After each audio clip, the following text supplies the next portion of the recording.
નમસ્કાર, પંચાયત સમાચાર 24 માં આપનું હાર્દિક સ્વાગત છે। આજે ફતેપુરા ગ્રામ પંચાયતમાં ભ્રષ્ટાચારનો ગંભીર આક્ષેપ ફૂટ્યો છે અને સીધો નિશાનો છે સરપંચ પ્રવીણ પંચાલ પર।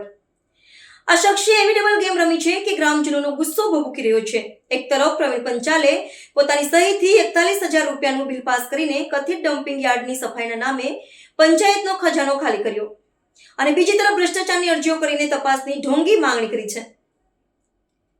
પ્રવીણભાઈ, આ તો પોતે શાહુકાર બનીને બીજાને ચોર ઠેરવવાનો ખેલ છે। તમે જાતે જ કહો છો કે ફતેપુરામાં તળાવ પાસે કોઈ ડમ્પિંગ યાર્ડ નથી, તો 34.2 કલાકની સફાઈ આખરે ક્યાં થઈ?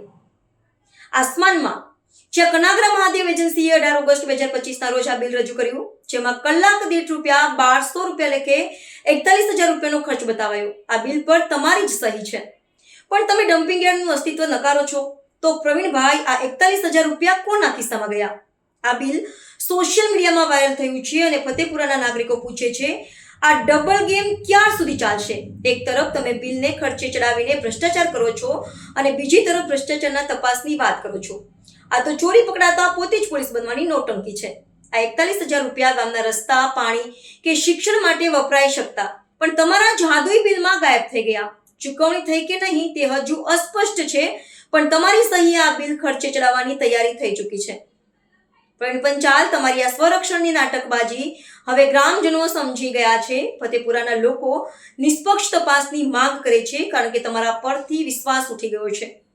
ભ્રષ્ટાચારની વાત કરતા પહેલા જરા આઈનામાં તમારો ચહેરો જુઓ। જે પોતે ચોરી કરે અને પોતે જ તપાસની ચાળી ખાય તે તો ફક્ત પ્રવીણ પંચાલ જ હોય। ગ્રામજનોનો સવાલ છે, આ 41,000 રૂપિયા ક્યાં ગયા? સત્ય બહાર આવશે અને તમારો ખેલ ખતમ થશે।